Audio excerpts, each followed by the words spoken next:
Bismillahirrahmanirrahim. Alhamdulillah, pada kesempatan kali ini kita bisa bertemu kembali melalui video ini. Nah, pada kesempatan kali ini kita akan membahas mengenai Microsoft Project.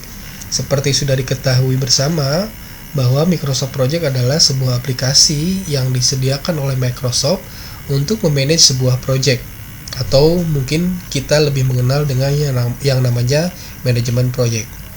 Ada beberapa hal yang perlu kita perhatikan sebelum kita memulai menggunakan Microsoft Project tersebut untuk memanage proyek kita. Hal yang pertama yang perlu kita perhatikan adalah kita perlu membuat kalender. Kenapa kita perlu membuat kalender? Nah, karena sejatinya sebetulnya di sistem kita ini sudah tertera kalender. Nah, akan tetapi kalender yang ada di dalam sistem itu tidak mengenal hari libur yang memang ada di kalender nasional kita. Oleh karenanya kita perlu membuat kalender baru. Yuk kita sama-sama membuat kalender. Kita bisa mengklik tab project. Nah, di dalam tab project ini ada di bagian kolom properties, kita pilih change working time. Kita klik change working time sampai muncul jendela change working time. Nah, di sini sudah muncul jendela change working time, ada tombol atau bagian yang digunakan untuk membuat kalender baru. Maka kita bisa mengklik create new calendar. Nah, di sini kita akan memberi nama kalender kita ini kalender apa sih? Nah, pada kesempatan kali ini anggaplah kita akan beri namanya adalah kalendernya kalender latihan. Tuliskan nama latihan. Nah, ada dua pilihan, ada create new base calendar dan ada make a copy of standard. Kalau kita memilih create new base calendar berarti kita tidak menggunakan kalender yang ada di dalam atau bawaan daripada sistem kita. Sedangkan sebetulnya kita sejatinya masih menggunakan kalender yang ada atau bawaan daripada sistem kita. Hanya saja kita akan menambahkan hari-hari libur tertentu. Oleh karenanya kita akan memilih make a copy of standard calendar. Lalu kita pilih OK. Nah, pastikan bahwa di bagian atas ini ada tulisan for calendar. Artinya kalender kita akan men-setting hari-hari itu untuk kalender yang mana. Nah, kita perlu memastikan bahwa pilihannya adalah yang sudah kita buat tadi, yaitu kalender latihan.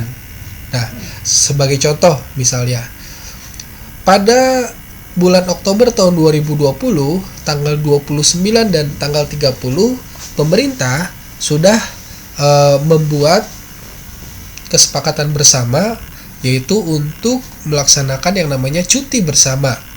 Kita klik tanggal 29, lalu di bagian name-nya kita tuliskan cuti bersama. Nah, ada start dan ada finish. Nah, kebetulan untuk tanggal merah cuti bersama tersebut yaitu dimulai dari tanggal 29, 30 dan 31. Karena tanggal 31 ini jatuh di hari Minggu, maka secara otomatis dia sudah terdeteksi hari libur, maka kita pilihnya tanggal 29 dan tanggal 30. Kita pilih startnya tanggal 29. Lalu kita bisa mengklik details di sini sampai muncul jendela detail for cuti bersama. Jadi di dalam cuti bersama ini apa yang akan dilakukan? Nah, kalau pilihan non-working berarti menandakan memang pada tanggal tersebut sifatnya libur atau tiada pekerjaan. Kalau working time pilihannya adalah misalnya kita katakan di tanggal tersebut tetap harus masuk kerja tapi setengah hari. Nah, bisa kita tuliskan di sini working time, kita pilihkan from-nya dari jam berapa, to-nya itu sampai jam berapa. Nah, karena ini sifatnya adalah hari libur, maka kita pilih non-working time. Lalu kita perhatikan di bagian bawah di sini ada requirements pattern. Jadi kita ini akan menandai tanggal tersebut itu seperti apa. Apakah liburnya sifatnya harian, ataukah weekly, ataukah monthly, atau yearly. Kalau daily berarti hanya hari tersebut liburnya.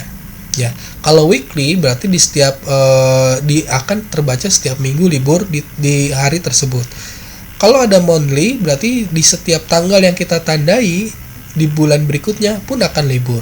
Nah, kalau yearly berarti di setiap tanggal 29 bulan Oktober itu akan libur. Nah, karena sifatnya ini hanya satu hari, maka kita pilih saja daily atau harian.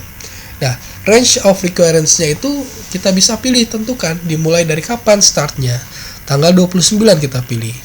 Lalu kita di sini bisa juga menentukan kapan berakhirnya hari libur tersebut atau end after-nya. Nah, bisa kita pilih per apa namanya di sini per hari, atau kita tentukan saja langsung tanggal berakhirnya kapan. End by-nya itu kapan? Kalau di sini pilihannya 1 berarti secara otomatis hanya berlaku di tanggal 29.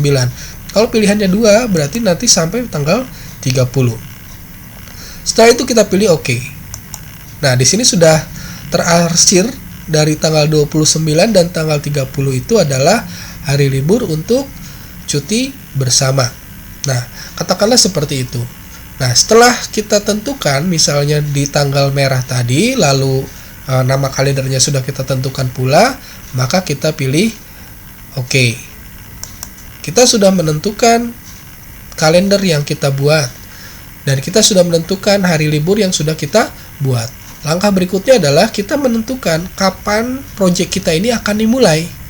Dan kalender yang akan digunakan itu kalender yang mana? Nah, yuk sama-sama kita lakukan settingan yang kedua, yaitu kita akan mengklik atau memilih Project Information.